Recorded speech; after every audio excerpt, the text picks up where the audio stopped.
Greetings to one and all, it's your old buddy Jay here, coming at you with another episode of Countermeasures J Play. Let me just check. This is recording okay.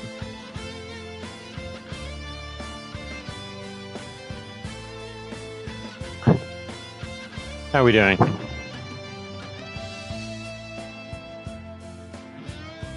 Are we good? Yeah, okay. 486 enemies killed. Total damage. Favorite weapon, steel pipe. In the whole game, I died once. Favorite weapon's the steel pipe. Fair enough.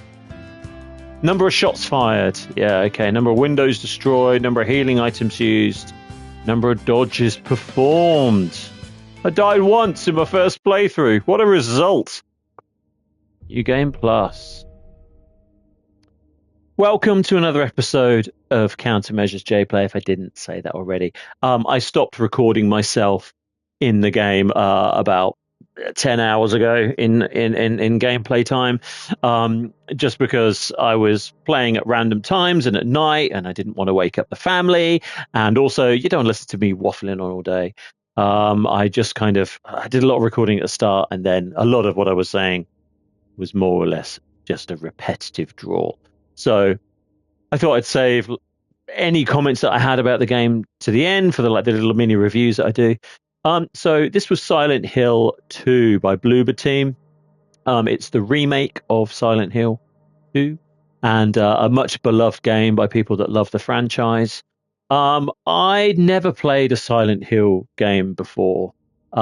Maybe a little bit of like Silent Hill 3. I distinctly remember running around a little bit in the kind of the town, and then there was like a transformation into kind of the grimy kind of desolate wasteland version of it.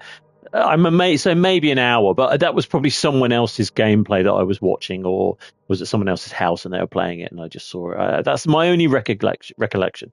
And I always meant to go back and get into the franchise. Then I saw the films with Sean Bean in, and Chloe Marie Cares. No, maybe it's not her, but one of those interchangeable American actresses. And it was fine, but it wasn't very good. And I just kind of thought, well, actually, maybe this franchise isn't for me. I'm a big Resident Evil fan. What's interesting is that there is a lot of crossover between Resident Evil and Silent Hill. And as I was playing it, I kind of found myself almost enjoying it as it became more like a Resident Evil thing, and then suddenly it wouldn't quite develop in that kind of more arcadey zombie type way, much more suspenseful. And I think the thing is that I like this game. I don't think it's a 10 out of 10. I think the remake of it, I mean, it looks fantastic. Like these companies that take games that are beloved and they do them up like the Resident Evil franchise. They really are a labor of love, and they have some amazing textures, and they take all these environments, and especially like the hotel towards the end where it's all like it all feels very lived in. Like even this visual we're looking at here where the carpet is like, it's not just a consistent pattern. It feels like a carpet that's had movement on it. And, so all of the attention to detail, and look, just the attention on the chair and things like that. I mean, I know that's a still that we're looking at, but equally there are moments of the game where you're walking through where it's exactly like this. So absolutely hats off to the team for that. I did really like that. I think the story is a little bit throwaway. I kind of feel that like, it's about a guy who's going back to find out about his wife. And spoilers, turn off now if you don't know the ending. Ultimately, what I got from it was that she's really ill, and then he kills her. That's kind of what I got from it. So the monsters that you're fighting throughout the game were like personified his guilt. I mean, I don't know. That's the bit that's like, it's not very clear. Maybe it's not meant to be clear. It's meant to be a little bit cryptic. That's fine as well. But I think because that's a bit vague, I wanted a bit more explanation. You're picking up a lot of memos throughout this whole thing. So I thought, as you're going through, you're going to be picking up memos and reading a little bit and saying, like, this is about this and this is about this. And over time, the memos would build, and you would. But the memos, some of them were so cryptic and out there that they were really just world building assets, where it was like people who lived in the world before it became this sort of spooky place, or maybe while they were there, it was just seeing little snapshots of their life, of them working at the supermarket or in the bowling alley or whatever. It didn't really give you any feeling of like building your story. It felt like it was trying to explain the world, or there were people in this world as well as you that have experienced a different version of Silent Hill through whatever their guilt is, or through whatever kind of harrowing event has happened. But then it never really kind of it helped kind of to build towards your ending. So I'm picking up all these memos, aside from the ones that are directing me to go and get a key, go and get a shotgun or whatever. I didn't really find them very useful in the game. So maybe I'm missing something there. But other than world building, fine. But there were so many of them. And like I'm picking them up, even right at the end, I'm picking up like the last memo, and it's just like the memo kind of gets to a point where it's just like commenting on, for the last third of the game, they're just talking about like, oh, you're going to die and I'm coming to get you. Oh, he's here. He's already here. And, they're talking about you as the personification of death, who killed his own wife. Are they talking about the death that took your wife from you and you are in this desolate place? They never really explain how you get a letter to say that your wife Mary is still alive, to set you on the quest. I kind of thought there would be a bit more of an unraveling of that. And eventually, when he does get a letter from his wife, there's nothing in it. And then she reads it out at the end. Spoilers, it's kind of like a voiceover at the end. It's all a bit too ethereal. It needed to be a little bit more grounded, because the gameplay is grounded, right? You're walking through a corridor, there's things moving around, you shoot them, they die. So like, and it's bullets and shotgun pellets and whatever. So there's that aspect to it, clashing against the kind of surreal side to it. So I found them rubbing up against each other, and I'm not sure the story matched the gameplay well enough for me. So I liked it, but that was definitely something that was a conflict in my mind the whole time. I'm like, there's a few enemy types that open up. There's like the squidgy guys that run at you, that come at you, or they slide on the floor. Then later on, there's versions of them that when you hit them a certain times, they explode. They were cool. There's the nurses, which I never really found a threat. I mean, you can see from my gameplay, I just methodically worked my way through it, just on normal difficulty. I had like an infinite amount of health by the end of the game. I think even in the last boss, when I was like popping pills and stabbing myself with needles and stuff, I still had like 36 or 37 health kits left, and my overall health usage was about 130, and I'd say 30 of those were in the last 10 minutes of the game. So like overall, the threat of the enemy types were not they were not kind of they could have, maybe a higher difficulty would have made it more difficult, but I think a higher difficulty means you have to hit them more, and the items are scarcer. So yeah, maybe that would have been a better setting. I think maybe if I was to play a New Game Plus, I'd play it on a higher difficulty to have that challenge. But even so, it still was challenging, and I found moments where I was genuinely creeped out. I think the thing it does in absolute spades is it sets a tone, like an atmosphere that is just really creepy, really spooky. I found myself only wanting to play. I was enjoying playing through the game. There's an aspect of this that is a little bit like The Last of Us, where you're gathering resources to fight your next battle. You're not building stuff in The Last of Us, but you're getting ammo, you're getting health packs, you're getting, your health jars or whatever as time goes on. So that there was an element of that I thought was, very Last of Us, which I liked. And then the spooky nature of not knowing what's around the corner, and especially the creepy sort of doll-like legs that are legs and legs, like sort of joined in the middle, and they would just be standing around a corner. As you walk by, they'd either attack you as like a bit of a jump scare, or the creepier thing was actually seeing them, and then they just kind of sat there, or they might walk off and go and sit under something else, or if you disturb them, they might walk off and go. That was a really good mechanic, and that was really, really creepy. So because of that, because of how intense those moments were getting in some of these really enclosed spaces, like the underground. Um, Oh, there was a freaky bit. I'm thinking about it now, but there's like an underground prison, and there's a big open courtyard in the underground prison where they would hang people, and it's all inside and all underground in pitch black. And you can hear like a horse thing or something galloping around you.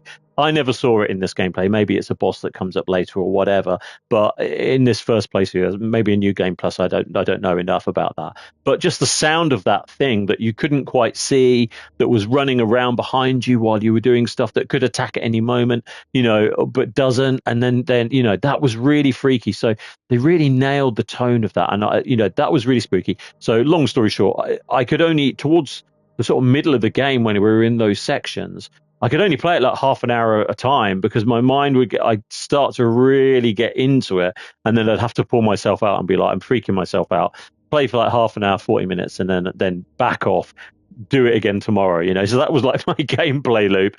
And I genuinely was disturbed by some of those moments. And it wasn't about seeing like a body killed or someone shot or whatever. It was the kind of creepiness of you walk at this, there isn't much sound. You can hear your own footsteps. You creep into a room. There's the sound of the door kind of opening, closing, whatever. But just around the corner, there's something there that isn't moving yet or hasn't seen you. That's freaky. So like whenever they did that, which they did a lot towards the end, and especially where the creepy doll things then start climbing up the wall, I wasn't that scared of the nurses. They did that funny sort of head twitching thing that was like a big Jacob's Ladder trope in the sort of late 80s and 90s. That kind of like their heads move really quick and then they start coming towards you. That didn't really freak me out so much. The dolls going up on the walls and stuff like that, that was pretty creepy. But they were only creepy until they got to you, and then they just hit you, and they hardly did any damage. So I didn't really feel like they were a huge threat. But the fact that there was something coming towards me, the fact that there was something just around the corner, or there could be, and more often than not, I'm looking for something that isn't there, and that's even creepier. So it meant that my pace through the game was incredibly slow. And also, when I first started playing this, it was like I saw a couple of reviews. How long to beat? It's like 15 minutes, 15 to 20 hours. So I thought, okay, that sounds fine.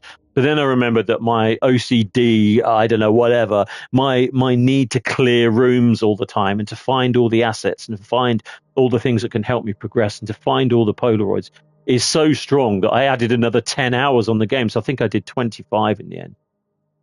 So gameplay was good, story not so good, graphics really good. Like I said, the writing, I don't know. Maybe if I'd played the first one and then played this one, it would be different. Maybe I'd have a better understanding. I don't know if I'm going to play it again. I don't really feel like the replayability is there for me. The game was too long. That's one thing that I did feel. And I feel that my style of play of being very methodical, checking every corner, checking every drawer, etc., just dragged it out slightly. So I got about 2/3 the way through, and then I just wanted it to be over. And it wasn't because it was scary as such, because there are scary moments, but it was just starting to drag. If it had been like 5 hours shorter, I think it would have hit the sweet spot. But towards the end, where I'm going around the hotel and that, I just was rushing to get to it. And the other thing that I think isn't great in this game are the boss fights. They're almost like a token thing that they felt like they had to throw in there, because I guess Resident Evil has a boss fight. You get to a certain stage, have a boss fight. The games of that time essentially absolutely needed a boss fight. And games of today, constantly shoehorning boss fights in places they don't need to be. I don't know. They just weren't very good. I mean, I did most of those. I mean, you can see I died once, and I think that was right at the start when I was trying to work out how I die. After that, I didn't really feel threatened in the boss fights at all. And it wasn't like I was like OP, because you can't build your armor up or anything. But because I always had enough ammo, because I always had enough health, I never felt threatened in those environments. And the fights weren't that difficult. They telegraphed things that were happening a mile before anything happened. The only reason I really got a few hits in the last sort of, the last boss fight was because I was just kind of rushing to try and, to basically brute force my way through them, which I did. So yeah, I think overall I would recommend you play it if you're a fan of spooky games. If you're not, it is really creepy. I wouldn't recommend you play it. But yeah, if you're into it, then give it a go. Personally, I think it's probably worth getting if it's on sale, or if it comes on to the PlayStation network, the Plus or whatever, as like a free game download or something like that. I wouldn't pay full price for it. I did pay full price for it. I got it on the day it came out, and then I just sat on it for ages. So I'm probably the last game on earth that's ever played last person on earth that's ever played a Silent Hill game. Certainly Silent Hill 2. So happy to be the final reviewer. If I have to give this a mark out of 10, I'm going to give it a strong 7 out of 10. I can't see any major flaws with it, but the writing just didn't connect for me. And I was expecting something, I guess, because I hadn't played these games before and I'd always thought, oh, I'd like to get to them. I was expecting something truly impactful. And actually, what I got was just something that was fine. And I think that's the biggest failing. It's a 7. Anyway, thanks for watching and bearing with me. I think it's Assassin's Creed next. I'm looking forward to that one too. Slightly longer playthrough, that one. But I'm interested. I love a ninja. And I love all the samurai and feudal Japan. So I'm going to be doing that next. Anyway, until then, be good, stay safe, and be kind to one another. Peace out. We gone!